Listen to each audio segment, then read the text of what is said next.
আপনারা জানেন এখনো তো ইউটিউবে ওনার আওয়াজ শুনলে চোখ দিয়ে পানি আসে। আপনারা জানেন উনি কেমন আছে? আপনারা জানেন না? আমিও জানি।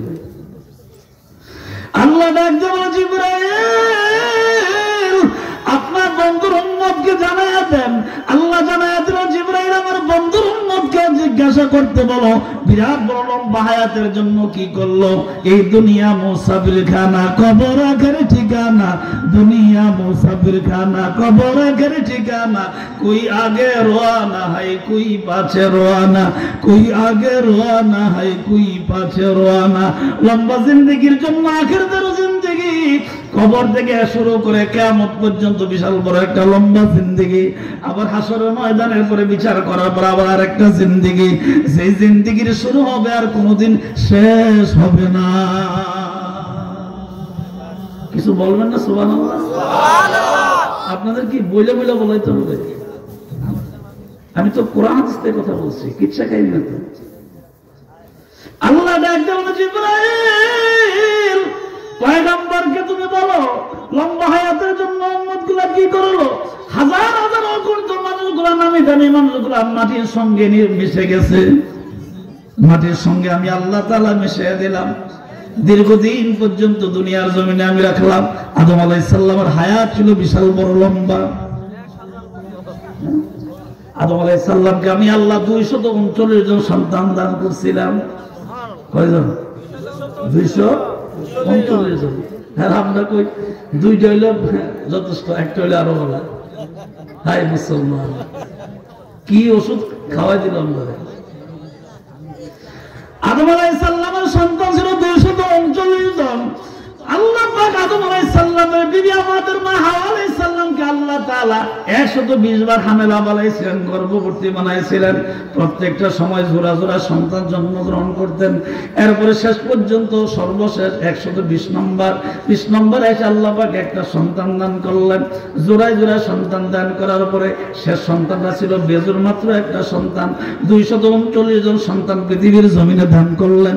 আল্লাহ পাক জানায় দিলেন আদম গো, দুনিয়ার হায়াতের বেলা একেবারে কম ছোট্ট একটা হায়াত, যে হায়াতের কচু পাতার পানির মতন, কচু পাতার ভিতরে পানি নিলে যে এরকম টলমল টলমল করে এদিক সেদিক পড়তে চায়, মানুষের দুনিয়ার হায়াত এরকম। মানুষের হায়াতের কথা বলতে পারে না, হঠাৎ করে রাস্তায় হাঁটা অবস্থায় দুনিয়া থেকে বিদায় হয়ে যায়, চার দোকানে চা খাইতে যায় বিদায় হয়ে যায়, নামাজের ভিতরে সাজদা দিতে যায় বিদায় হয়ে যায়, ঘুমের ঘরে বিছানায় গিয়া বিদায় হয়ে যায়। আসেনি কথা কোন একটু আসেনি? দুনিয়ার জন্য যেমন পাগল হয়েছি, মনে হয় যে আমি আজীবন দুনিয়া থাকবো। আল্লাহ ডাক দেখো জিবরাইল আদম আলাইহিস সালামের লম্বা একটা হায়াত দিয়েছিলাম। লম্বা হায়াতের পরে আমি আল্লাহ তাআলা যখন সিদ্ধান্ত নিয়েছি নিয়ে আসবো, মালাকুল মউত আজরাইল পাঠাইলাম, রূহ কবজ করে আমি দুনিয়ার জমিন থেকে নিয়ে আসলাম। লম্বা হায়াতের বেলা আমি আল্লাহ তাআলা লম্বা হায়াত দান করলাম, কিন্তু দুনিয়াতে তো রাখলাম না। আমি আল্লাহ জান্নাতের ভিতরে রাখছি। কিয়ামত পর্যন্ত আদম আলাইহিস সালামের কোনো সন্তান যদি কোরআন এবং সুন্নাহকে ফলো করে ইবাদত করে, আমি আল্লাহ ওয়াদা দিলাম আদমের সন্তানগুলোকে আমি আল্লাহ জান্নাতের মেহমান বানায়া দিব।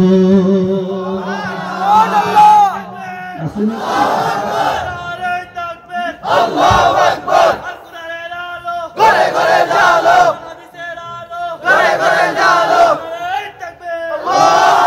আল্লাহ পাক সুন্দর করে জানায়া দিলেন ফাদখুলি ফি ইবাদিহি ওয়াদখুলি জান্নাতি। আল্লাহু আকবার। আল্লাহু আকবার। বাবা আমার ভাইয়েরা রে, আল্লাহ নিজে ওয়াদা করে, এটা আমার কথা না, ইমাম সাহেবের কথা না, আমার আগে যারা ওয়াজ করছেন তাদের কথাও না, আড়াইবাড়ি বিশ্বাসের কথা না, কাবা শরীফের ইমামের কোনো কথা না, স্বয়ং আল্লাহর কথা। জোরে বলেন কার কথা? আর একটু জোরে বলেন আল্লাহু আল্লাহু, কি যে মধুর নাম, বলেন সবাই আল্লাহু আল্লাহু, কি যে মধুর নাম। জোরে বলেন আল্লাহু আকবার। আল্লাহ বলেন ও আদম, আমি আল্লাহ মানব রূপে পৃথিবীতে সর্বপ্রথম আপনাকে বানাইছি। সবার আগে মুহাম্মদুর রাসূলুল্লাহ সাল্লাল্লাহু আলাইহি সাল্লামকে সবার আগে বানাইলাম, পাঠাইলাম আপনাকে সবার মানে পাঠাইলাম আপনাকে পরে, কিন্তু আদম নবীকে আপনাকে মানব রূপে সর্বপ্রথম দুনিয়াতে পাঠাইছি। ও পয়গম্বর, আমি আল্লাহ আপনাকে আদর করে জান্নাতের ভিতরে রেখে দিয়েছি। জান্নাতের ভিতরে থাকবেন, জান্নাতের ভিতরে বসবাস করবেন। আদম আলাইহিস সালাম জান্নাতের ভিতরে থাকে। আল্লাহর একদিন ডাক দেখো, আল্লাহ গো আমার একা একা ভালো লাগে না গো আল্লাহ, মেহেরবানি করে আমাকে একজন সাথী বানায়া দেন, আমার একজন বন্ধু বানায়া দেন, আমি একা একা কেমন করে থাকি। আল্লাহ পাক সাথী বানানোর জন্য আদম আলাইহিস সালামের দেহের বাম পাজর থেকে হাওয়া আলাইহিস সালামকে বানাইলেন, জান্নাতের বারান্দার ভিতরে রেখে দিলেন। আদম আলাইহিস সালাম জান্নাতের ভিতরে থেকে বারান্দার দিকে তাকায় থেকে বিশ্ব সুন্দরী এক নারী বসে রয়েছে। সুবহানাল্লাহ, আরো জোরে সুবহানাল্লাহ। বাবা যদি এত সুন্দর হতো, মা কি এরকম হবে না? কারণ ওনার পাজর থেকে তো বানাইছে, তখন তো আর অন্য কোনো মানুষ ছিল না। হাওয়া আলাইহিস সালাম জান্নাতের বারান্দায়, আদম আলাইহিস সালাম ডাক দিয়ে আল্লাহ বানাইছো যেহেতু কথা বলে আল্লাহ কয় না একটু সময়, সুবহানাল্লাহ, একটু অপেক্ষা করো, একটু সময় লাগবে। আদম রে কথা বলা যাবে না, কথা বলার আগে বিসমিল্লাহ কবুল পড়া লাগবে। আর জোরে কথা বলার আগে কি পড়া লাগবে? বিসমিল্লাহ, বিসমিল্লাহ কবুল পড়া লাগবে। ও আদম একটু সময় অপেক্ষা কর, আমি ব্যবস্থা করে দেব। আল্লাহ পাক ব্যবস্থা করে দিলেন। সুন্দর করে দাম্পত্য জীবন জান্নাতের ভিতরে থাকে। আল্লাহ পাক সুন্দর করে জানিয়ে দিলেন, ওয়ালা তাকরাবা হাযিহিস শাজারা ফাতাকুনা মিনাজ জালিমিন।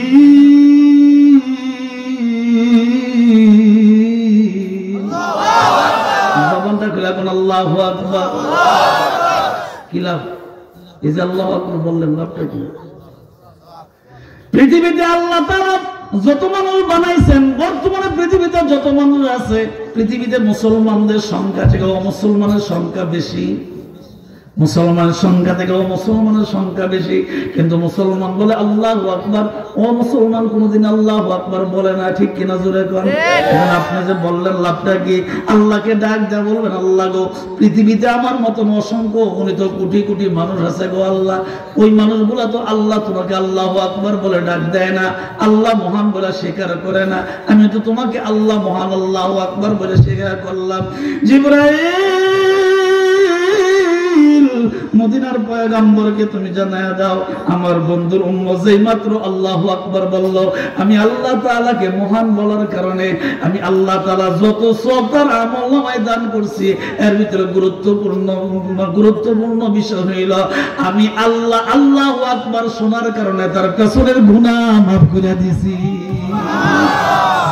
আর জোরে অসংখ্য মানুষ খুব খেয়াল করেন, শুধু সুর শুনলেন না, কথাগুলি শুনেন, গুরুত্বপূর্ণ কথা।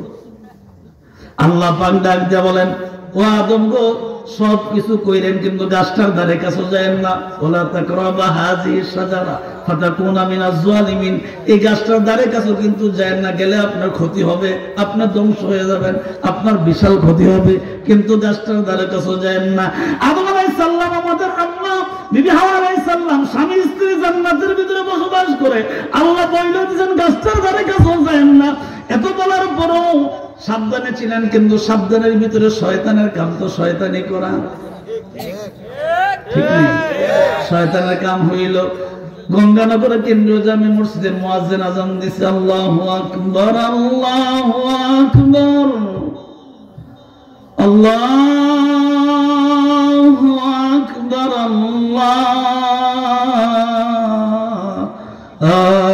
আল্লাহু আকবার। মুয়াজ্জিন কত সুন্দর করে আযান দেয়, আমার মতন না। আমি তো ডেইলি কথা বলতে বলতে গলা ভাঙা অবস্থায়, আমার মতন না, আমার চেহারা কোকিল কণ্ঠে মুয়াজ্জিন আযান দেয়।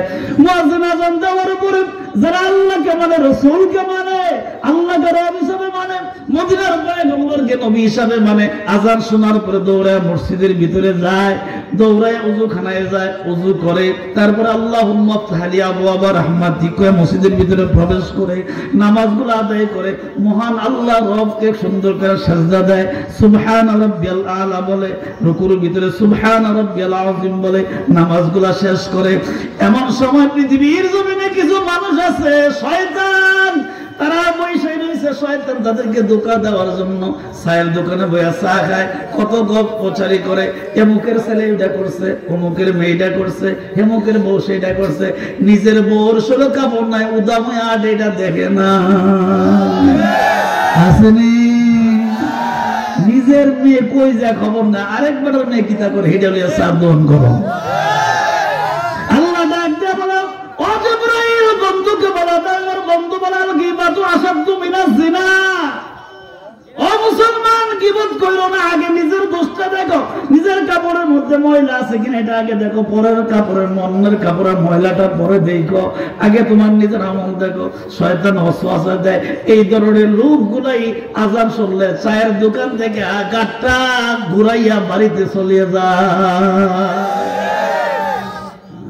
তুমি কার লাগিয়া কান্দো রে মন, কার লাগিয়া হাসো, আরে তুমি কার লাগিয়া কান্দো রে মন, কার লাগিয়া হাসো, আরে যে তোমারে করলো সৃজন, আরে যে তোমারে করলো সৃজন, তারে ভালোবাসো।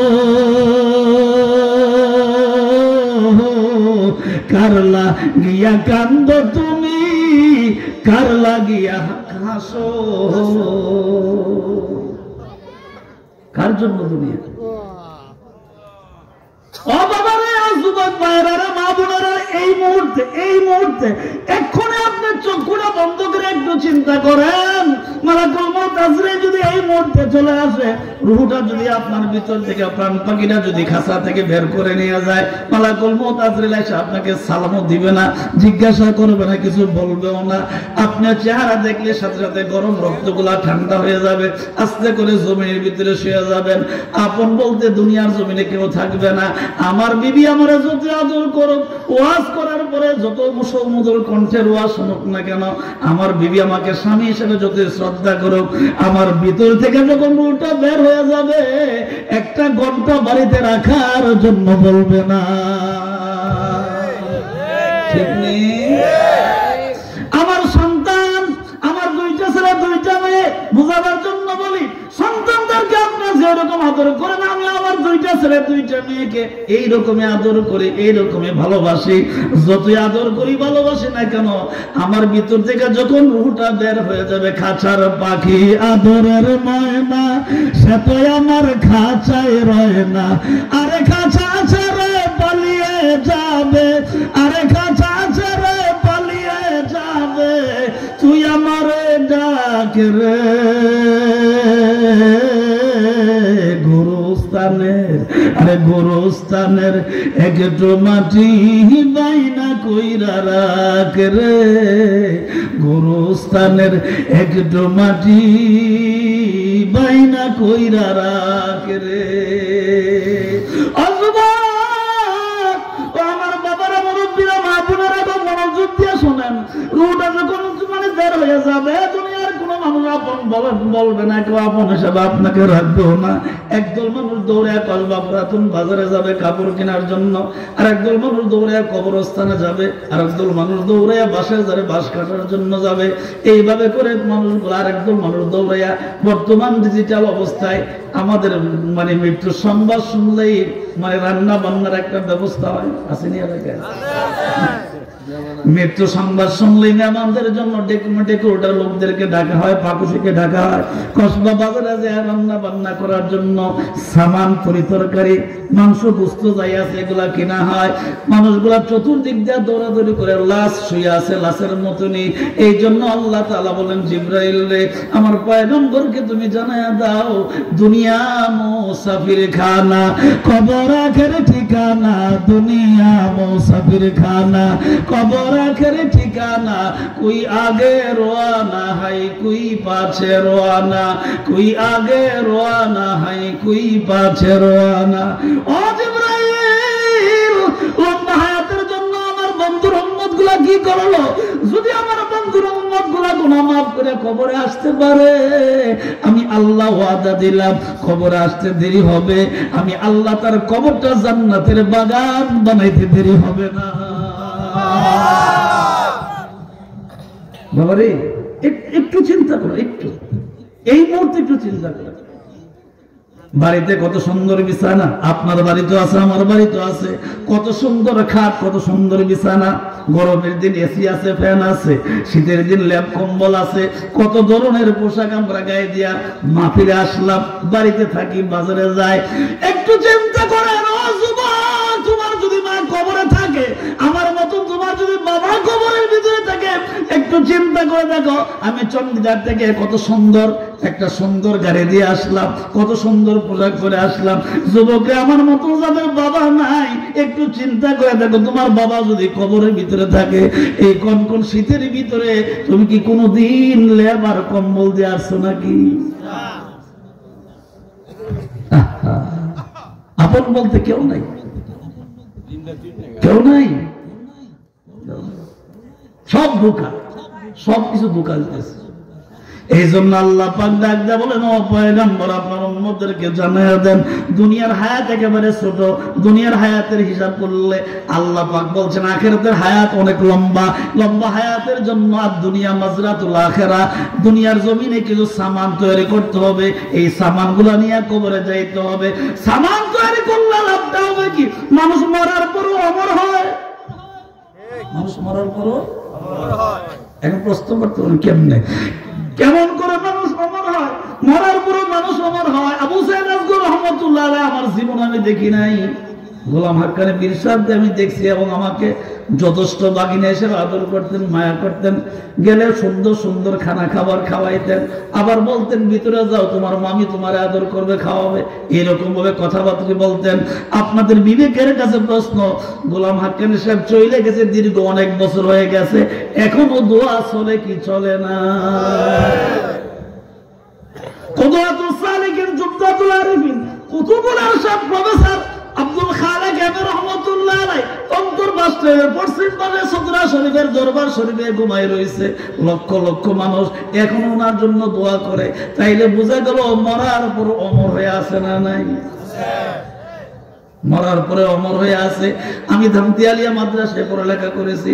আজিমউদ্দিন রহমতুল্লাহ আলাইহি দামতি আলিয়া মাদ্রাসা এবং দরবারের পীর ছিলেন, সর্বপ্রথম পীর ছিলেন ওই দরবারে। উনি আল্লাহওয়ালা একজন মানুষ ছিলেন। এখনো ফাল্গুনের 1-2 এই 2 দিন মাহফিল হয় দরবারে। লক্ষ লক্ষ মানুষ দেবিদ্যার দামতি আলিয়া মাদ্রাসার প্রাঙ্গণে মাহফিলে মানুষ যায়। লক্ষ লক্ষ মানুষ এখনো আজিমউদ্দিন রহমতুল্লাহ আলাইহির জন্য দোয়া করে। শুধুমাত্র কয়েকটা নাম বললাম। এইরকম অগণিত আল্লাহওয়ালা মানুষ পৃথিবী থেকে বিদায় হয়ে গেছে, কিন্তু মানুষ এই পর্যন্ত এখনো তাদের জন্য দোয়া করে, কারণ তারা দোয়া করার জন্য এইরকম আমল করে কবরে গেছে। ঠিক কিনা জোরে তো? বাবা আমার ভাইয়েরা রে, সামনের দিকে যায়। খুব গুরুত্বপূর্ণ কথা, কষ্ট করে যুবকেরা আমাকে দাওয়াত দিলেন। আমার যতই কষ্ট, কয়েকটা কথা বইলা যায়, যে এই কথাগুলি আপনার উপকার হবে, আমার নিজের উপকার হবে, পরকালের কল্যাণ হবে। রব্বানা আতিনা ফিদ দুনিয়া হাসানা ওয়া ফিল আখিরাতি হাসানা ওয়া কিনা আযাবান নার।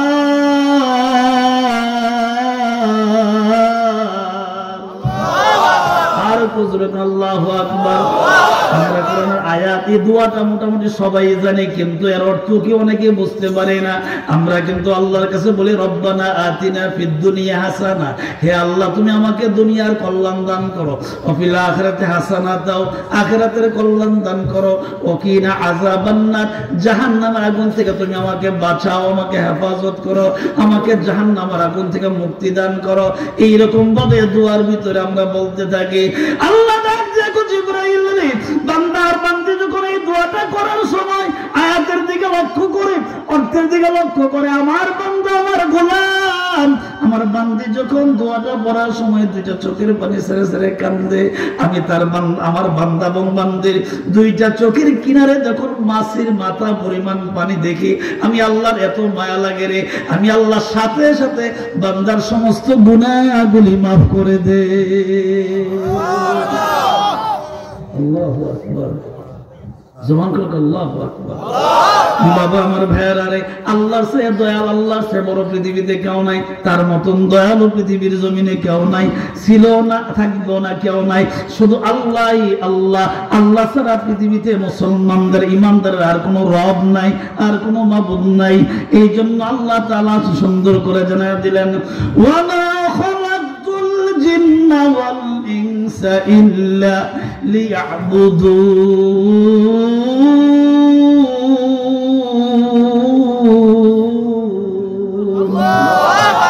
জবানটা খুলে কোন আল্লাহু আকবার। আল্লাহ তাআলা দুনিয়াতে আপনাকে আমাকে পাঠিয়েছেন, জান্নাতের বাগানের ভিতরে বসে রয়েছেন। এমন একটা সময় আসবে দুনিয়া থাকবে, আমি কেউ থাকবো না, একের পর এক কবরের ভিতরে চলে যাব।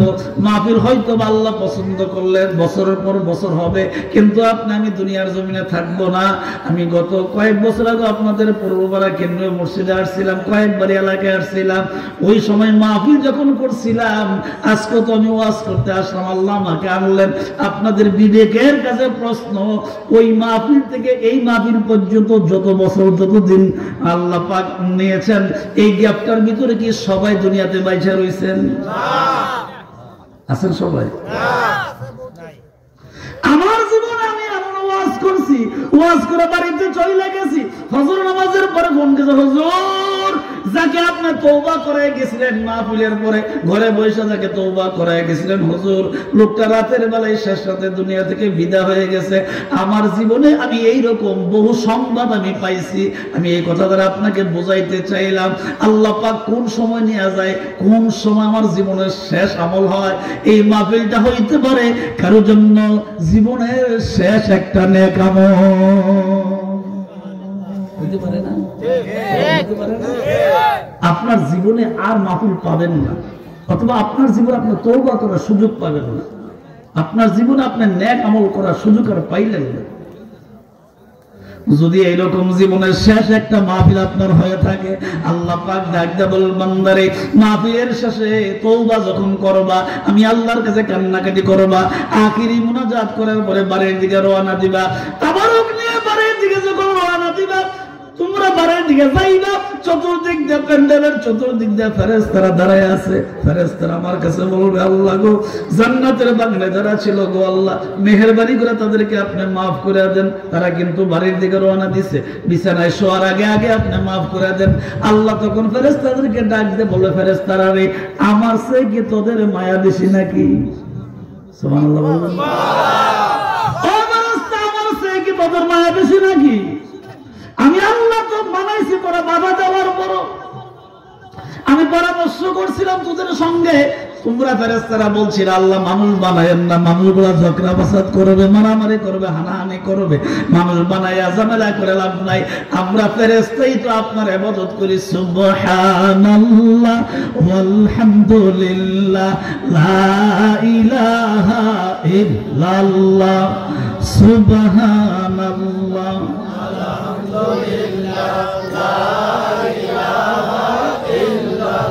পাখির গানে গানে হাওয়ার তানে তানে ওই নামের সুর শোনা যায়, হলে পাগল পারা লা ইলাহা ইল্লাল্লাহ সুবহানাল্লাহ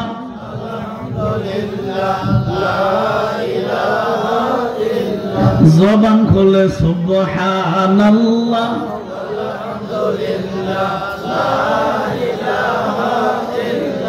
লা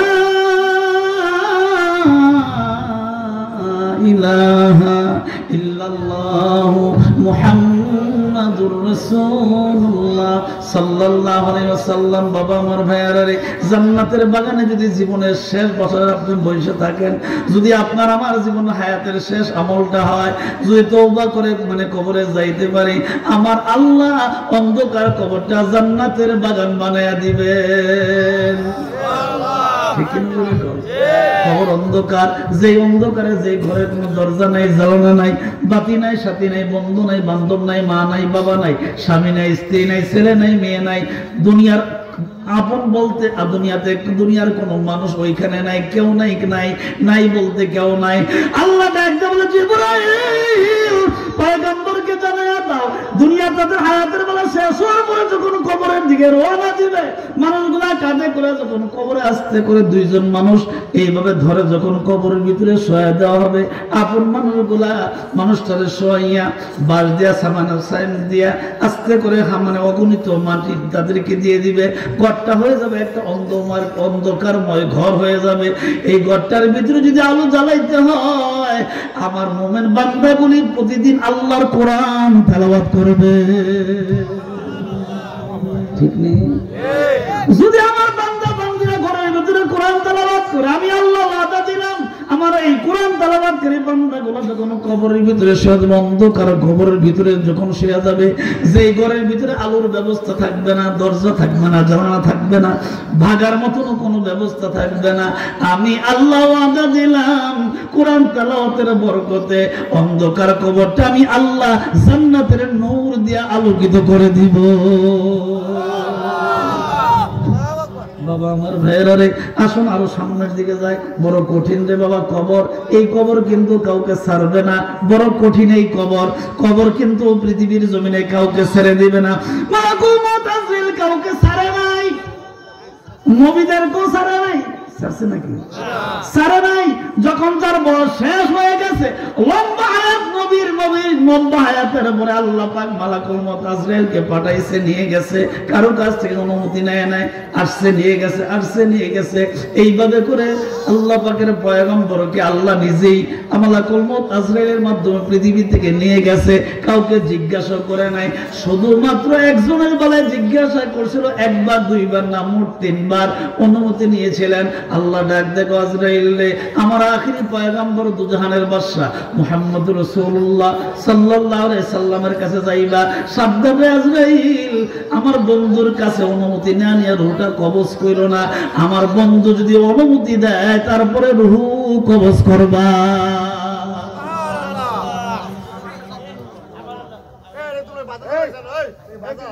না না, কেউ কিছু বললেন না, একটু খেয়াল করেন বাবারে, একটু খেয়াল করেন। আপনারা আমাকে অনেক কষ্ট করে দাওয়াত দিচ্ছেন, এই মাহফিলটা সাজাইতে অনেক টাকাই তো খরচ হচ্ছে, ঠিক কিনা? জোরে করো, অনেক পরিশ্রম, অনেক টাকা খরচ হচ্ছে। আমি কষ্ট করে আপনাদের কাছে আসছি কিসের জন্য?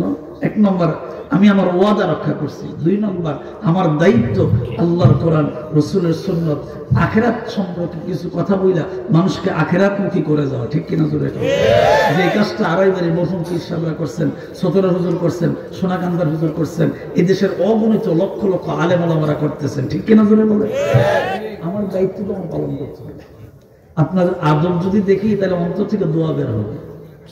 একটু কষ্ট করে আদব বসেন, আমি আপনাদের এই দীর্ঘক্ষণ কষ্ট দেব না, একেবারে অল্প সময়ের ভিতরে আমি আপনাদেরকে মুনাজাত করবো ইনশাআল্লাহ। বাবা আমার ভাইয়েরা রে, যেহেতু দুনিয়ায় কেউ থাকতে পারবে না, দুনিয়া থেকে চলে যাবেন, যুবক খেয়াল নাই করে যুবক, আজকে শরীরে রক্ত গরম, যা ইচ্ছা তাই করতে মনে চাই, যেটা ইচ্ছা এটাই করা যায়। আল্লাহ পাক ডাক দেন আজরাইল রে, আমি আল্লাহ যখন আজরাইল তোমার কাছে পাঠাবো, শরীরে রক্ত যতই গরম থাকুক না কেন, আজরাইলের চেহারা দেখার সঙ্গে সঙ্গে রক্তগুলা পানি হয়ে যাবে। যুবক, রক্ত তো রক্ত থাকবে না, পানি হয়ে যাবে। আজরাইলের স্বরূপ দেখার সঙ্গে সঙ্গে জ্ঞান চলে যাবে, দুনিয়ার কোনো কথা মনে থাকবে না। এই জন্য আমার আব্বা সৈয়দ আব্দুল মান্নান পীর সাহেব এইভাবে বলতেন, আজরাইল আসিলে কারো কফিয়ত চলবে না, আরে মরণেরই কথা মানুষ, মরণেরই কথা মানুষ কেন স্মরণ করো না, আজরাইল আসিলে কারো কফিয়ত চলবে না। আরে সে তো নামের আজরাইল, আরে কোন সময় কোন খানে যাইয়া হবে রে দাখিল, স্ত্রী পুত্র ইষ্টি কুটুম সঙ্গে কেহই যাবে না, আজরাইল আসিলে কারো কফিয়ত চলবে। একটু জবানটা খুলে বলেন আজরাইল আসিলে আরে মরণেরই কথা মানুষ, মরণেরই কথা মানুষ কেন স্মরণ করব না, আজরাইল আসিলে কারো বাবা আমার ভাইয়ারে। তাইলে পরকালে জিন্দেগি অনেক লম্বা, এই জিন্দেগির জন্য আপনার কষ্ট করা লাগবে, মেহনত করা লাগবে, ইবাদত করা লাগবে, আল্লাহ পাকের গোলামি করা লাগবে, রাসূলের সুন্নতকে আঁকড়ে ধরা লাগবে, নামাজগুলো পড়া লাগবে, সৎ ব্যবহার করা লাগবে, আমানতদার হইতে হবে, সত্য কথা বলা লাগবে, এক কথায় মুমিন হইয়া কবরে যাওয়া লাগবে। ঠিক আছে? খুব সাবধান, কবর কাউকে ছাড়বেন, কবর কাউকে ছেড়ে দিবে, সাবধান। খেয়াল করে দেখো, লম্বা খেয়াল করে দেখো, ফেরাউনের দীর্ঘ হায়াতের সময় খুব খেয়াল। ফেরাউন দুনিয়ার জমিনে আল্লাহ পাক তাকে পাঠাইলেন, দীর্ঘ লম্বা হায়াত তাকে দান করলেন, দীর্ঘ লম্বা হায়াত তাকে দান করলেন। 400 বছর পর্যন্ত দুনিয়ার জমিনে বাইচা রইলেন। একবারও সর্দি হয় না, জ্বরও হয় নাই, সর্দি হয় নাই, জ্বর হয় নাই, আর গোটা জীবনে কোনো অসুখ বিসুখ কিচ্ছু হয় নাই। সে বলছিল আনা রাব্বুকুমুল আলা, আমি সবচেয়ে বড় খোদা। আল্লাহ পাক শুনছেন কিন্তু রাগ হয় নাই, আল্লাহ পাক শুনছেন কিন্তু রাগ হয় নাই। আল্লাহর দয়া বেশি তো, আল্লাহর ডাকলেও খাওয়ায়, না ডাকলেও ঠিক কিনা জোরে কর। নামাজিরও খাওয়ায়, বেনামাজিরও, হালাল যারা খায় তাদেরকেও খাওয়ায়, সুদ যারা খায় এদেরকেও খাওয়ায়। কথা দিতে আর একটা সমস্যা নাই, আমার কথা আমি ভুলে যাই, যা বলো। ফেরাউনের লম্বা হায়াত ছিল, জীবনে একবার সর্দি হয় নাই, জ্বর হয় নাই, কাশ হয় নাই, কোনদিন হাসিও দেয় নাই, কিচ্ছু করে নাই।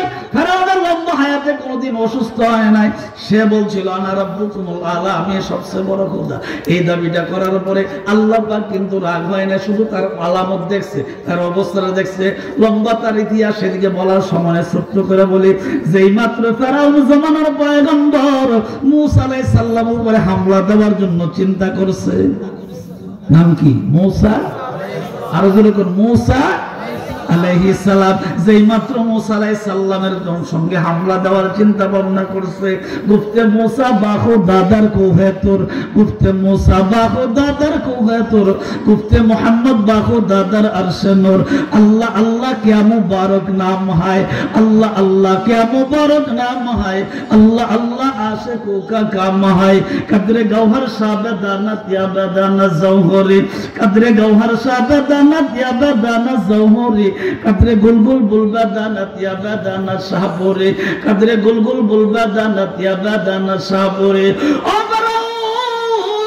দীর্ঘ 400 বছরের ভিতরে তুমি মানে এখনো তোমার বংশ আনা রাব্বুকুমুল আলা, তুমি নাকি বড় খোদা। আবার রাত্র যখন গভীর হয়ে যাইতো, পাহাড়ের ভিতরে জঙ্গলের ভিতরে গিয়া সেজদায় করে আল্লাহর ডাক দেখো, তো আল্লাহ গো, ও আল্লাহ তুমি তো ভালো করে জানো আমি ফেরাউন কয় নম্বর। আরো জোরে আল্লাহ তুমি তো ভালো করে জানো আমি কয় নম্বর, কিন্তু আমার খোদাইত্ব দরকার, দেশের মানুষ আমার খোদা মানবে, এটা আমার দরকার। আমার আল্লাহ আফসোস করে ডাক দিয়ে বলছেন, ফেরাউন রে, খোদা দাবি করে যত গুনাহ করছিলি, আমি আল্লাহর কাছে গভীর রাতে যদি পাহাড় জঙ্গলায় সেজদায় কইরা ওই খোদা দাবির শিরকের গুনাহ থেকে বাঁচার জন্য যদি তওবা করতি, আমি আল্লাহ তোর জিন্দেগীর সব গুনাহ মাফ করে দিতাম। হবে না তো? কেন হবে না? আল্লাহ বলছেন ختم الله على قلوبهم وعلى سمعهم وعلى أبصارهم। হবে না? কারণ আল্লাহ পাক তার দিলের ভিতরে সিল মেরে দিয়েছে, ঠিক কিনা জোরে কর। যেই মাত্র মূসা আলাইহিস সালামের উপরে যেই মাত্র উনি চিন্তা ভাবনা করেন হামলা দিবেন, এমন সময় আল্লাহ পাক সিদ্ধান্ত নিলেন, ও ফেরেশতারা রে, খেয়াল করে দেখো, মূসা আলাইহিস সালাম জামানার পয়গম্বর, তুর পারে দাঁড়ায় দাঁড়ায় আমি আল্লাহর সঙ্গে প্রেমের আলাপ করে আমি আল্লাহর সঙ্গে কথা বলে, আমি আল্লাহর সঙ্গে দিদার লাভের জন্য বিভিন্ন রকম আলাপ করে সেই মুসা নবীরে হত্যা করার জন্য, মারার জন্য সে ধাওয়া করলো। ও ফেরেশতারা সাক্ষী থাকো, খেয়াল করে তাকে দেখো, আমি আল্লাহর সিদ্ধান্ত হলো ফেরাউনের 14 গোষ্ঠী নীল দরিয়ার পানিতে মাইরা সুবা মাইরা শেষ করে দিব। আমি আল্লাহর সিদ্ধান্ত হইল মুসা আলাইহিস সালাম সহ তার উম্মতদেরকে আমি আল্লাহ 12টা রাস্তা পার করে জান্নাতের মেহমান বানায় দিব। সিদ্ধান্ত কার? আল্লাহ। আরো জোরে কর আল্লাহ। ফেরাউনের সিদ্ধান্ত ঠিক থাকবে না আল্লাহর সিদ্ধান্ত ঠিক থাকবে? আল্লাহ কিন্তু এর আগে রাগ হয় না, শিরিক ডাইরেক্ট শিরিক করছে, যে বলছে আনা রাব্বুকুমুল আ'লা, তখন কিন্তু আল্লাহ রাগ হয় না। কিন্তু যেই মাত্র নবীর উপরে হামলা করার জন্য সিদ্ধান্ত নিছে, তখনই আল্লাহ তাআলা ডাইরেক্ট অ্যাকশন নিলেন। ফেরাউনের লাশ এখনো মিশরের পিরামিডের ভিতরে আছে। চেহারা দেখলো মিস্টার শয়তান কয় নাম্বার দেখলেই বোঝা যায়, ঠিক কিনা জোরে বলেন? ফেরাউনকে আল্লাহ পাক দুনিয়ার জমিনে মানুষকে বোঝানোর জন্য রাইখা দিয়েছেন, যার শরীরে মাছি মশা কিছুই বসে না, তার শরীরটাকে আল্লাহ পাক এইভাবে রাখছেন দুনিয়ার মানুষকে চিত্র দেখানোর জন্য। তাকে দেখো ফেরাউন আমার মুসা আলাইহিস সালামরে কত জালাম জ্বালাইছে। মুসা আলাইহিস সালাম সব সময় জবান দিয়ে আল্লাহর জিকির করতেন, লা ইলাহা ইল্লাল্লাহ, লা ইলাহা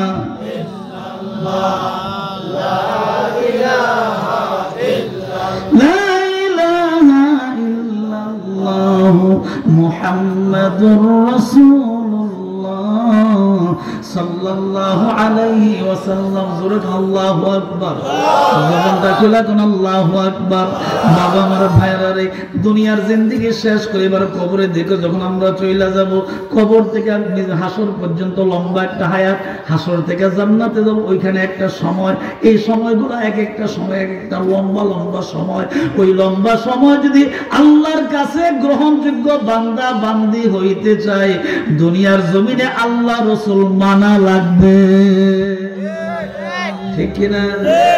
নামাজ পড়া না সাইরা? কথা কন। নামাজ পড়া, হালাল খাইয়া, আল্লাহর জিকির কইরা, রাসূলের দরুদ পড়া, চোখের পানি সাইরা সাইরা কাঁদতে কাঁদতে দুনিয়ার জমিন থেকে বিদায় হওয়া লাগবে। জীবনের শেষ তওবাটা যদি আল্লাহ পাক কবুল করে ফেলায়, আল্লাহ পাক বলবেন, বান্দারে আমি আল্লাহ ওয়াদা দিছি, মায়ের গর্ভ থেকে সন্তান আসলে যে এরকম তার গুনাহ থাকে না, আমার কোন বান্দা বান্দি যদি আমার কাছে তওবা করে, আমি আল্লাহর ওয়াদা তওবা কবুল হইলে তার শরীরে কোনো গুনাহ রাখি না। খেয়াল করে দেখো, আল্লাহর ক্ষমা দুনিয়ার ক্ষমা কিন্তু এক না। আল্লাহর ক্ষমা দুনিয়ার ক্ষমা এক না। দল যখন ক্ষমতায় আসে সমস্ত ভুল মাফ হয়ে যায়, আবার যখন চলে যায় আবার মামলা জিন্দা হয়ে যায়। আছে কথা কয় না? আমি কোন রাজনীতি করি না, রাজনীতি বক্তব্য দেবে শুধু বোঝাবার জন্য বলি। আল্লাহর ক্ষমা দুনিয়ার ক্ষমা এক নয়। দুনিয়ার মানুষ যদি ভুল করে, অন্যায় করে, তার বিরুদ্ধে মামলা হয়, তার বিরুদ্ধে থানার ভিতরে এন্ট্রি করা হয়, মামলা হয়, প্রশাসনের লোকরা গ্রেফতার করতে আসে, ঠিক কিনা জোরে কম? তার বিরুদ্ধে এন্ট্রি করা হয়, নাম, বাবার নাম, দাদার নাম, 14 গোষ্ঠীর নাম, সবকিছু লেখা হয়, সবকিছু লেখা হয়।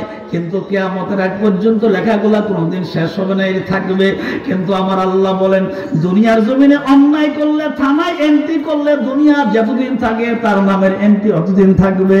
কিন্তু আমি আল্লাহ তাআলা আমার বান্দা তওবা করলে আমি আল্লাহ এমন ভাবে মাফ করি, আমার ফেরেশতার খাতার মধ্যে নাম থাকে না।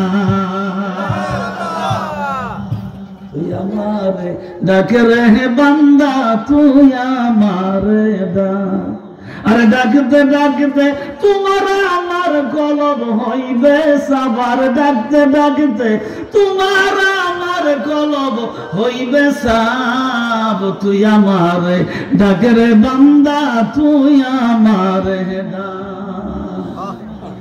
কে বানাইলো ভুলে গেছি, কেমনে ভুলে গেছি? আল্লাহ পাক বলছেন, الرحمن علم القرآن خلق الإنسان علمه البيان।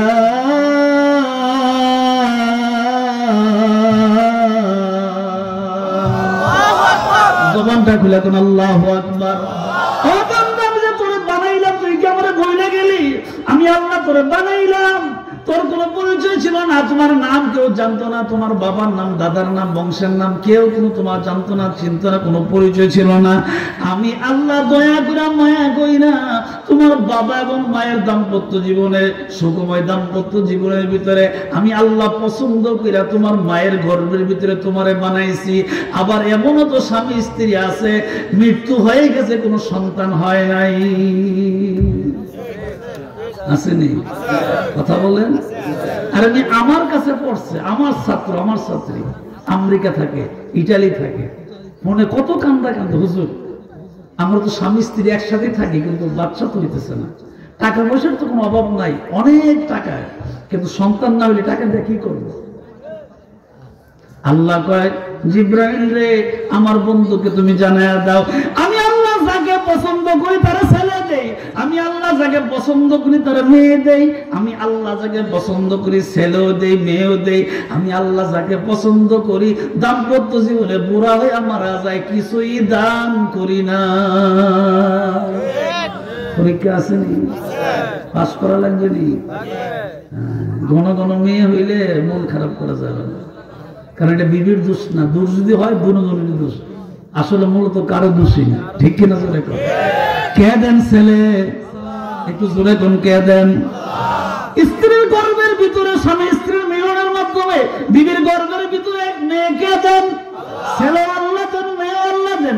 এই জন্য কারো কারো যদি বারবার মেয়ে হয় বিবির কোনো দোষ হবে না, বিন্দু মাত্র তার কোনো দোষ থাকবে না, এটা আল্লাহর পছন্দ।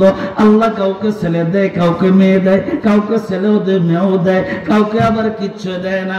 আল্লাহ পাক সুন্দর করে ডাক দেয়া বললেন, মিল্লাতা আবিকুম ইব্রাহিম হুয়া সাম্মাকুমুল মুসলিমিন।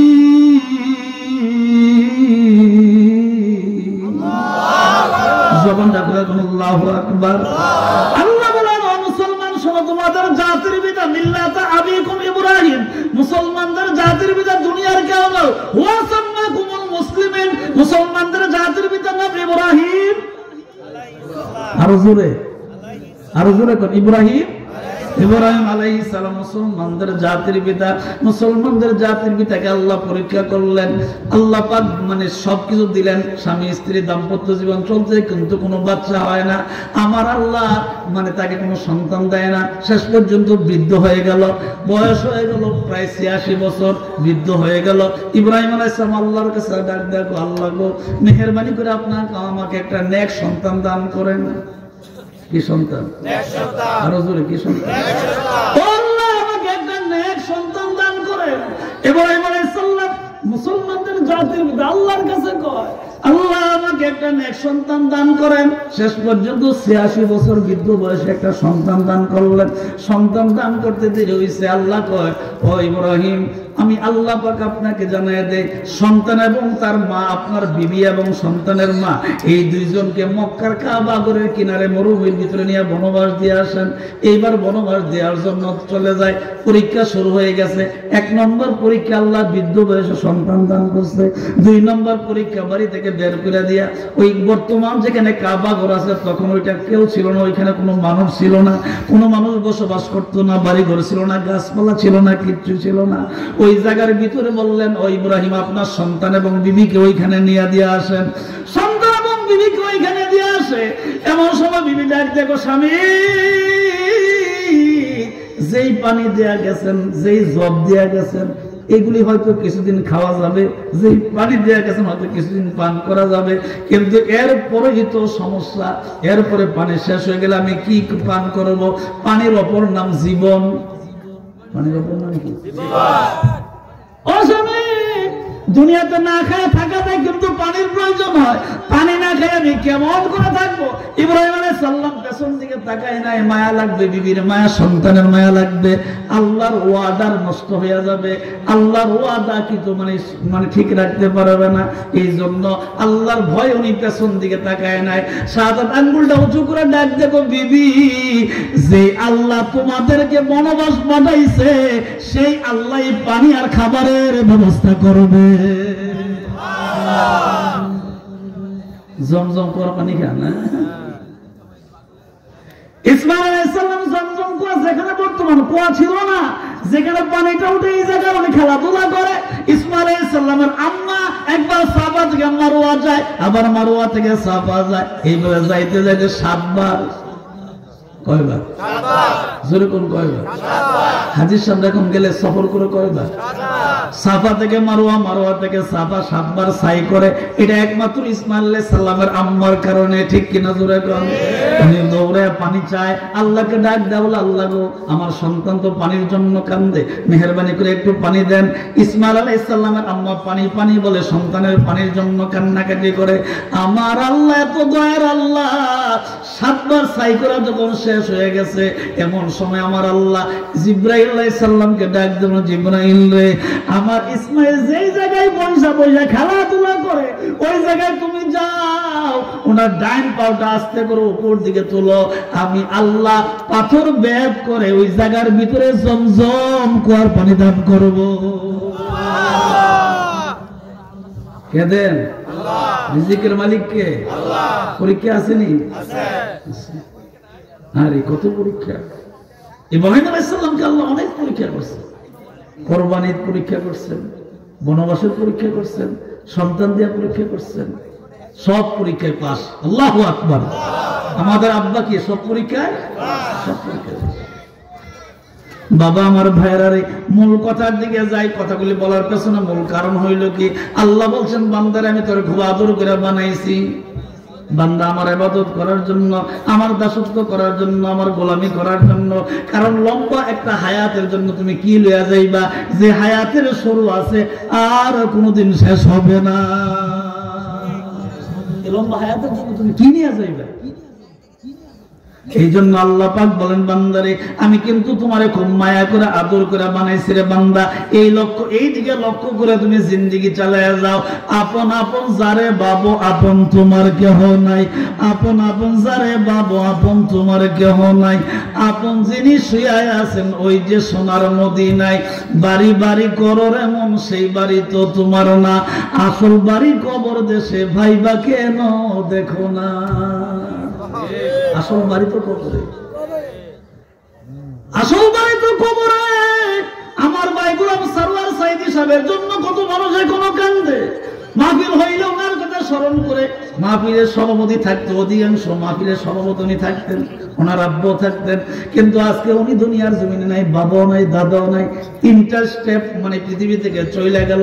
এখন বর্তমান গদিনী শিল্পীর ওনার ছোট ভাই গোলাম খাবির সাইদি সাহেব। এমন একটা সময় আসবে আমিও থাকবো না, উনিও থাকবে না, আপনিও থাকবেন না, কেউ থাকবে না, এইভাবে দুনিয়ার জমিন থেকে বিদায় হয়ে যাব। আল্লাহ ডাক দিয়া বলছেন ওয়াত্তিনি ওয়াজ্জাইতুনি ওয়া তুরি সিনিনা ওয়া হাযাল বালাদিল আমিন।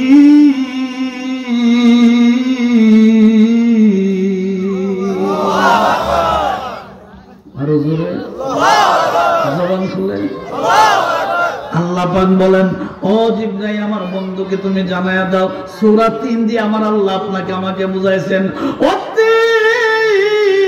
আমি আল্লাহ 3-এর কসম করলাম। 3 কি? 3 একটা জান্নাতি ফল, জান্নাতি ফল, একটা জান্নাতি ফল 3। আমি আল্লাহ 3-এর কসম করলাম।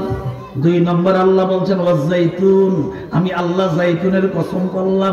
কসবা বাজারে বিভিন্ন দোকানে জাইতুন পাওয়া যায়, সৌদি আরব গেলে পাওয়া যায়, বাইতুল মুকাররম গেলে পাওয়া যায়। দুনিয়ার জাইতুন আর আল্লাহর জান্নাতের জাইতুন কি একই? না। হেলাই হেলাই কাটাইলা জিন্দেগি, হেলাই হেলাই কাটাইলা জিন্দেগি, সময় থাকতে না করিলা বন্দেগি। ও তোর সিনি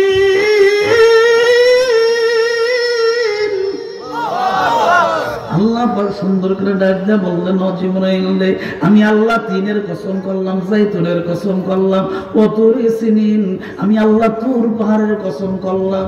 জোরে কোন কোন পাহাড়? আরো জোরে। নবীজির চাচা হযরত আমির হামজা রাদিয়াল্লাহু তাআলা যেখানে শুয়ে আছেন এর পাশেই তুর পাহাড়।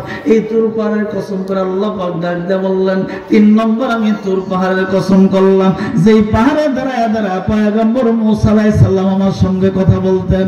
ও জিবরাইল 3 নম্বর আমি কসম করলাম 4 নম্বর তাও আমি কসম করলাম ওয়াহাজাল বালাদিল আমিন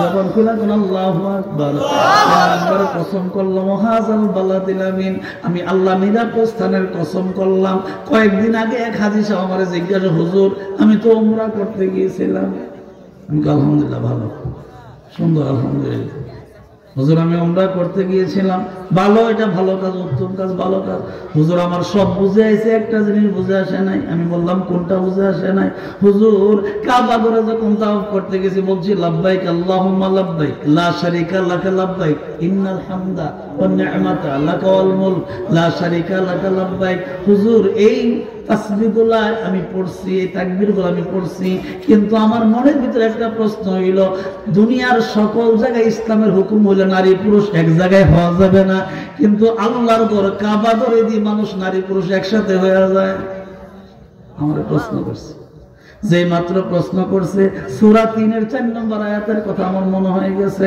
আমি ডাক দিয়ে বললাম হাজী সাহেব হয়তো আপনি বুঝতে পারেন নাই আল্লাহ পাক সূরা 3-এর 4 নম্বর আয়াতে বলছেন ওয়াহাজাল বালাদিল আমিন নিরাপদ স্থানের কসম করে আল্লাহ বলছেন এটা নিরাপদ স্থান এখানে যদি একজন মানে পুরুষ হাজী সাহেবের সামনে বিশ্ব সুন্দরী কোনো মহিলা যদি দাঁড়ায় থাকে একবারও নজর পড়বে না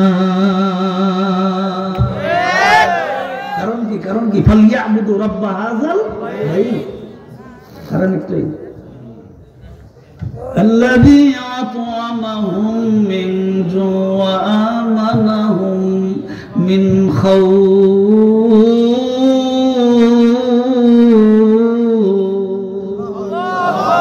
জবান খুলে কোন আল্লাহু আকবার এই কাবা ঘর আল্লাহ পাক বলছেন কাবা ঘরে যে চত্বর আছে যে এরিয়া আছে সমস্ত এরিয়াটাকে বলা হয়েছে ওয়াহাজাল বালাদিল আমিন নিরাপদ স্থানের কসম আল্লাহ পাক 4টা কসম করলেন 3-এর কসম করলেন জাইতুনের কসম করলেন তুর পাহাড়ের কসম করলেন নিরাপদ স্থান কাবার চত্বরের কসম করলেন এরপরে আল্লাহ পাক বললেন লাকাদ খালাকনাল ইনসানা ফি আহসানি তাকবীর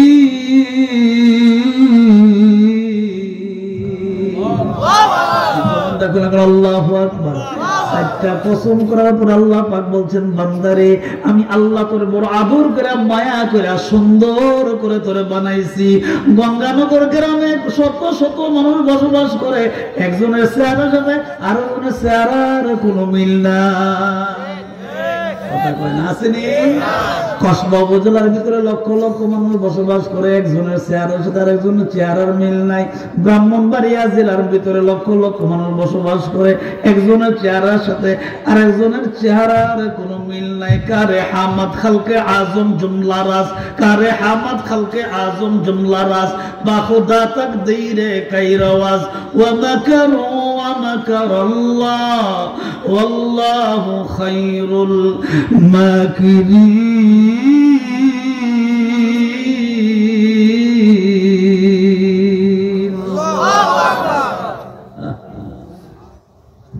আল্লাহ লেখা বুঝা যায় বড় কষ্ট আমি আমার নিজের চোখে দেখছি এক মায়ের পেট থেকে সন্তান জন্মগ্রহণ করেছেন একজনের জেলার ডিসি আরেকজন আপন ভাই রিস্কা চালা আসেনি এইরকম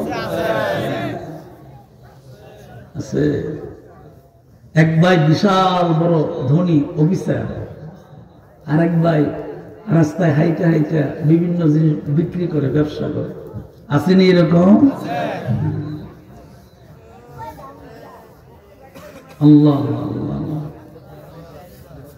এই জন্য কবিতার ভাষা দিয়া বলছিলেন খুব খেয়াল করেন অনেকে মনে করে এটা বন্ডামি না এটা বন্ডামি না কবিতার ভাষা দিয়া সুন্দর করে বলছেন খেয়াল করেন এই বিষয়টার উপরে কবি বলছেন তুমি কাউরে রাখো গাছতলাতে কাউরে রাখো 10 তলায় আসেনি আরে তুমি কাউরে রাখো 10 তলাতে কাউরে রাখো গাছতলায় মাওলারে তোর লীলা খেলা কেউ বুঝে না ঠিক নেই আপন ভাই এক ভাই 10 তলার মালিক আরেক ভাই গাছতলায় বান্ধ করে থাকে হয়নি এরকম কে করেন আল্লাহ জোরে বলে কে করেন বাবা আমার ভাইয়েরা রে, আমি কিন্তু কথা শেষের দিকে যাচ্ছি, আখিরাতের দিকে খেয়াল করেন, লম্বা সফরের দিকে খেয়াল করেন, হাসরের ময়দানের কথা খেয়াল করেন, কবরের কথা চিন্তা করেন। আল্লাহ পাক বলেন বান্দারে কি নিয়ে তুমি আমার কাছে আসবা, তোমার সামানটা কি? আমার আল্লাহ বলেন বান্দারে চারটা কসম করছি, আমি আল্লাহ কসম করার কোনো দরকার ছিল না, আমি আল্লাহ নিজে চারটা কসম করে তোমাদেরকে বুঝাইলাম, আমি আল্লাহ তোমাদের বড় আদর করে বানাইছি। কি সুন্দর চেহারা, হ্যাঁ কি সুন্দর চেহারা, কি সুন্দর মাথা, এখানে ব্রেন, এখানে চোখ, এখানে নাক, এখানে মুখ, এখানে কান, কি সুন্দর চেহারা। এই জন্য কবি বলছেন, এই জন্য কবিতার ভাষা দিয়ে বলছিলেন যে আল্লাহ যে বানাইছে সে আল্লাহকে কি তুমি ভুলে গেছো?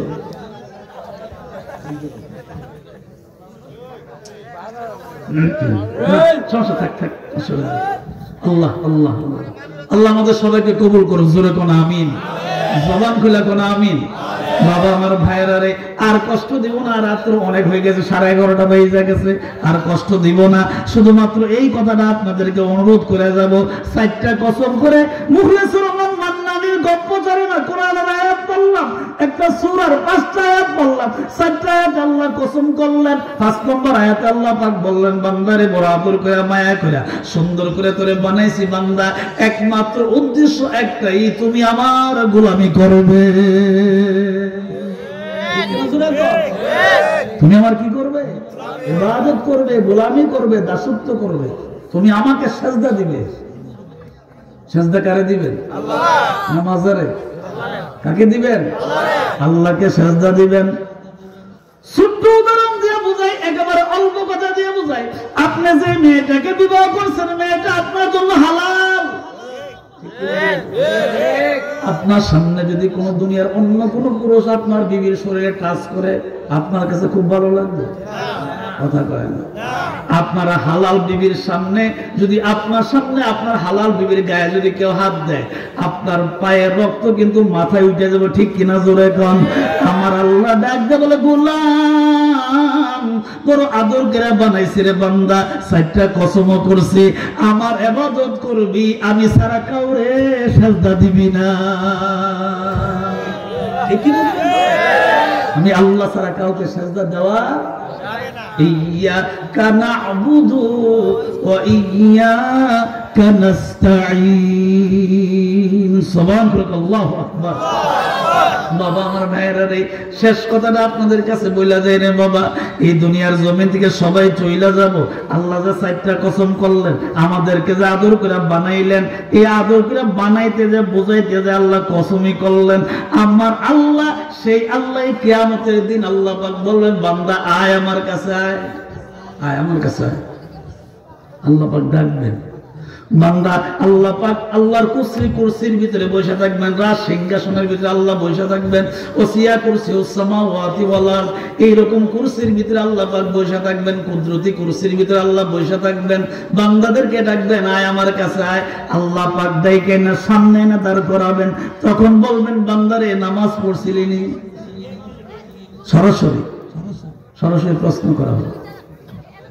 সর্বপ্রথম আল্লাহ যেটা প্রশ্ন করেন, তাহলে এই বান্দা নামাজ পড়ছিলি? বান্দা কোনো কথা বলবে না, দীর্ঘক্ষণ পর্যন্ত চুপ করে দাঁড়ায় থাকবে, ভয়ে কোনো কথা বলবে না।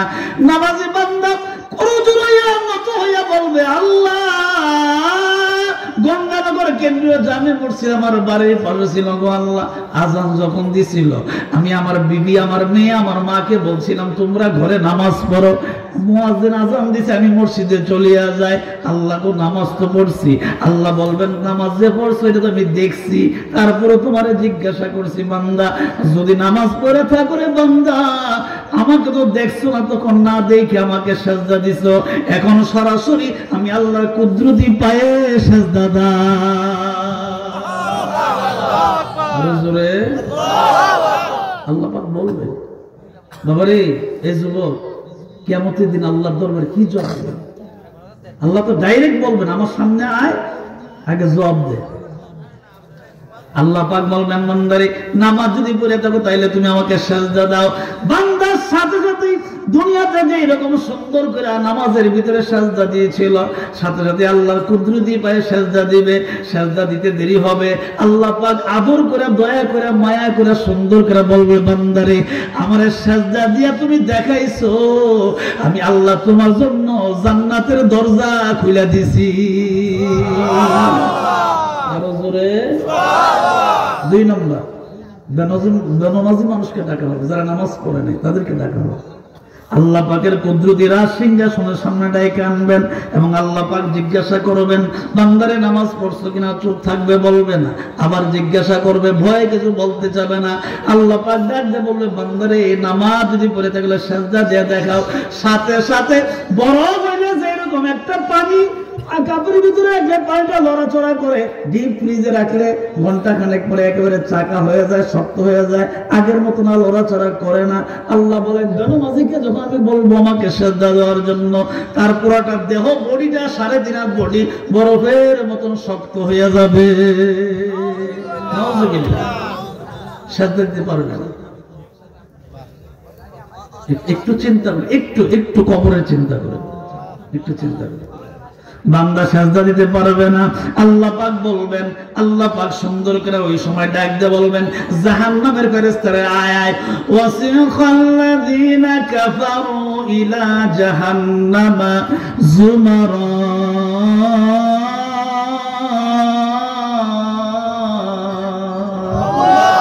ও জাহান্নামের ফেরেশতারা তার শরীরের মধ্যে 70,000 শিকল লাগা, টেনে টেনে জাহান্নামের দিকে নিয়ে যা। বান্দা আল্লাহর দিকে তাকাবে না, বলবেন, আল্লাহ গো ভুল করছি, গুনাহ করছি, মাফ করে দাও। এমন সময় আমার আল্লাহ ডাক দিয়ে বলবেন, গঙ্গানগর কেন্দ্রীয় জামে মসজিদে মাওলানা জয়নুলাবদিন সাহেব জুমার দিন খুতবা থেকে তোমার সুন্দর করে করে বুঝাইছিল, আর এবারে দরবার শরীফ সালে সব মাহফিলে সুন্দর করে বুঝাইছিল, বিভিন্ন ওয়াজ মাহফিলে তোমাদেরকে কোরআন হাদিসের কথা বোঝানো হয়েছে। এমন তো না তোমাদের কাছে ইসলাম নিয়ে কেউ যায় নাই। এত কথা শোনার পরে যখন নামাজ পড়লা না, আমার হুকুম যখন মানলা না, যা যা জাহান্নামে চলে যা। নাউজুবিল্লাহ, কি অবস্থা হবে, কি অবস্থা হবে। বাবা আমার ভাইয়ারা রে, ছোট্ট কথাটা বলি আমি আপনাদেরকে নিয়ে তওবা করব, মুনাজাত করব। আল্লাহর নবী মসজিদে নববীতে ইমামতি করতেন, লক্ষ মানুষের মতো নবীজির পেছনে নামাজ পড়তেন, সাহাবী কেরাম আজমাইন রাদিয়াল্লাহু আনহু নামাজ পড়তেন, নবীজি নামাজের ইমামতি করতেন। হায়াতের বেলা শেষ হয়ে গেছে, বুধবার দিন যখন আসবে, নবীজি অসুস্থ হয়ে গেছেন। বুধবার দিন জুড়ে কোন দিন? বারটা ছিল কি বার? বুধবার দিন আসার পরে নবীজি অসুস্থ হয়ে গেছেন। অসুস্থের ভিতরে দিন পার করতেছেন, নবীজি নিজে নিজে নামাজ পড়ে, কিন্তু মসজিদে নববীর ভিতরে যাইতে পারে না। এইভাবে করে দিন অতিবাহিত করতেছেন। হঠাৎ করে নবীজি ডাক দেওয়া, এসারে আয়েশা, মাগরিবের আযান কি হইছে? কই ইয়া রাসূলুল্লাহ হইছে। নবীজি ডাক দেয়, কয় আয়েশা রে, তাইলে আমি আমার 2 জন সাহাবীকে ডাক দাও আমার রুমে আসার জন্য। 2 জন সাহাবীকে ডাক দিলেন, নবীজি রুমের ভিতরে আসলেন। 2 জন সাহাবীর কাছে নবীজি এভাবে ভর কইরা মাগরিব নামাজের ইমামতি করার জন্য মসজিদে নববীর বর্তমানে যে মেহরাবটা আছে, আগের মেহরাবটা আছে, ওই মেহরাব মিম্বরের কাছে চইলা যান। নবীজি সাহাবীদের কাছে ভর করে ওই জায়গায় চইলা যান। মাগরিব নামাজে 3 রাকাত ফরজ নামাজের ইমামতি করেন। যেই মাত্র ইমামতি করেন, এমন সময় পেছন দিক দিয়ে মুসল্লিগুলা নামাজের ভিতরে হু হু করে কাঁদতে আরম্ভ করলেন। নামাজের ভিতরে কান্দা তো কোনো ইসলামের নিয়ম নাই, ধর্মের কোনো নিয়ম নাই, কিন্তু কান্দা করে দিলেন। কানলেন কেন? সাহাবীরা বুঝতে পারলেন নবীজি যেহেতু সাহাবীদের কাঁধে ভর করে আসছে, মাগরিবের নামাজ পড়াইছে, আমাদের মনে হয় নবীর পেছনে নামাজ পড়ার ভাগ্য হবে না। এই জন্য সাহাবীরা কাঁদতেছে, নামাজও পড়ে কান্দে, নামাজও পড়ে কান্দে। এখনো যদি কাবা শরীফের যিনি প্রধান ইমাম শাইখ আব্দুর রহমান আস-সুদাইস, আমি ওনার পেছনে জুমার নামাজ পড়ছি, এখনো উনি ইমাম আছেন, প্রথম ইমাম, প্রধান ইমাম। উনি এখনো যদি কাবা শরীফে তারাবির নামাজ পড়ায়, মনে হয় আসমান থেকে কোরআন নাজিল হইতেছে। এত সুন্দর তেলাওয়াত। তো নবীর তেলাওয়াত কত সুন্দর ছিল। কাবার ইমামের তেলাওয়াত যদি এত সুন্দর হয়, তাহলে নবীর তেলাওয়াতটা কত সুন্দর ছিল। সাহাবীরা কাঁদতে আরম্ভ করলেন। নামাজ শেষের পরে নবীজি সাহাবীদের কিনা কথাবার্তা বললেন। কথা আলোচনা শেষ হবে নবীজি আয়েশা সিদ্দিকা রাদিয়াল্লাহু তাআলা আমাদের আম্মার ঘরে চলে গেলেন। উম্মুল মুমিনিন, সমস্ত মুমিনদের মা, নাম কি আয়েশা সিদ্দিকা রাদিয়াল্লাহু তাআলা। ওনার রুমের ভিতরে চলে গেলেন। কিছুক্ষণ সময় যাওয়ার পরে হযরতে বেলাল রাদিয়াল্লাহু তাআলা আযান দিলে, এশার নামাজের আযান হয়ে গেল। হযরতে বেলাল রাদিয়াল্লাহু তাআলা আযান শেষের পরে মসজিদ নববীর ভিতরে অপেক্ষা করতেছেন, নবী যাবেন, কিন্তু নবী তো যান না। সময় হয়ে গেল জামাতের, নবী তো যান না। দীর্ঘ সময় অপেক্ষা করার পরে নবীজির একদিক দিয়ে গুহার সাথী, আরেক দিক দিয়ে নবীজির শ্বশুর আবু বকর সিদ্দিক রাদিয়াল্লাহু তাআলা, যিনি জান্নাতে সার্টিফিকেট পাইছেন। দুনিয়ায় 10 জনের ভিতরে উনি 1 নম্বর প্রথম। আর জোরে এই জান্নাতে সার্টিফিকেট যিনি পাইলেন, এর ভিতরে উনি প্রথম। আবু বকর সিদ্দিক রাদিয়াল্লাহু তাআলা নামাজের মুসল্লায় চলে গেলেন, নামাজের ইমামতি করতে আরম্ভ করলেন। পেছন দিক দিয়ে সাহাবীরা নামাজ পড়ে কাঁদতে আরম্ভ করলেন। আহারে, মাগরিবের সময় তো বুঝতে পারছি নবীর পেছনে নামাজ পড়ার ভাগ্য হবে না। সাহাবীরা কাঁদতেছেন। এমন সময় নবীজি ডাক দিয়ে বলেন, আয়েশা, আয়েশা রে, এশার নামাজের সময় কি হয়ে গেছে? নবীজির বিবি আমাদের মা উম্মুল মুমিনিন ডাক দিয়ে বলে, প্রাণের স্বামী গো, ইয়া রাসূলুল্লাহ, ইয়া হাবিবাল্লাহ, এশার নামাজের সময় হয়ে গেছে গো নবীজি। হযরতে বেলাল আযান দিয়েছেন, অপেক্ষা করছেন, জামাতের সময় পার হয়ে গেছে। শেষ পর্যন্ত আমার আব্বা আবু বকর সিদ্দিক রাদিয়াল্লাহু তাআলা নামাজ পড়াইতে চলে গেছেন। আল্লাহ নবী ডাক দিয়ে কয়, এশা রে, আমি মাথা ব্যথার কারণে আমি উঠতে পারি না, দাঁড়াইতে পারি না, মাথাটা আমার বার হয়ে গেছে, আমার মাথা অনেক ব্যথা করতেছে। আয়েশা রে, একটু কষ্ট করো, মাথার ভিতর দিক দিয়ে দুইটা হাত প্রবেশ করে দাও, আমার মাথাটা আস্তে করে আমাকে দাঁড় করাইয়া দাও।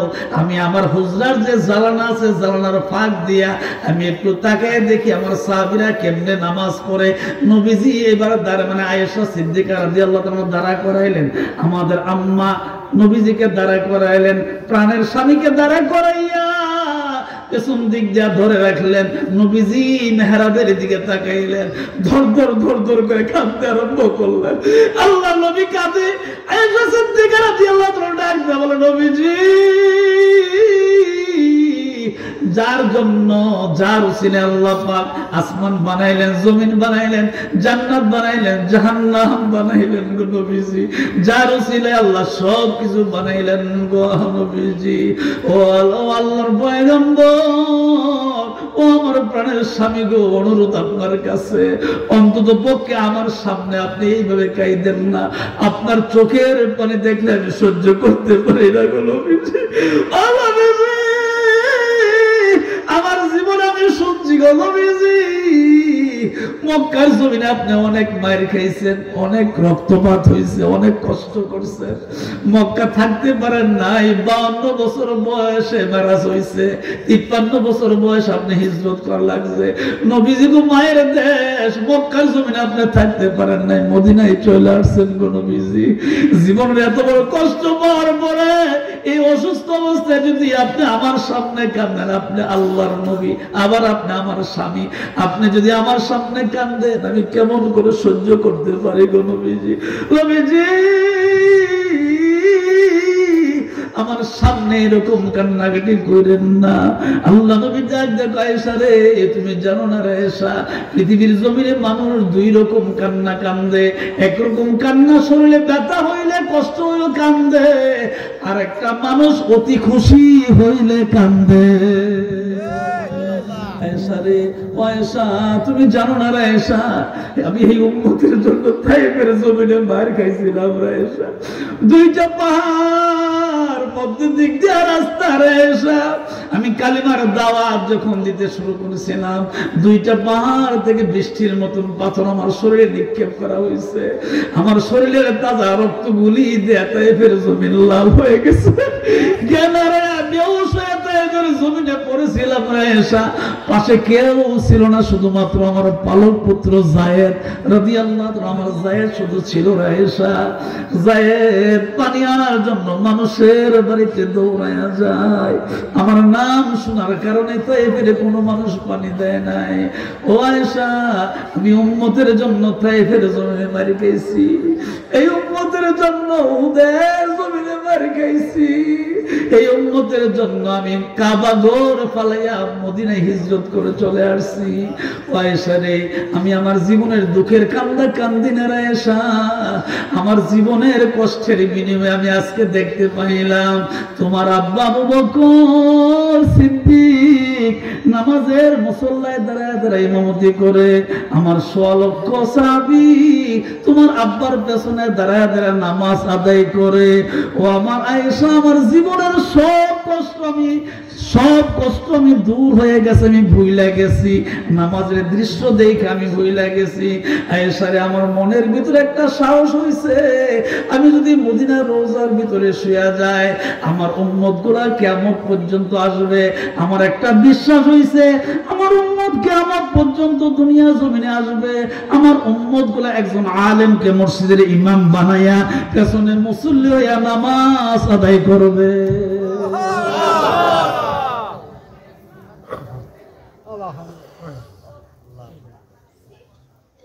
নবীজি এত কান্দা কাঁদছিলেন।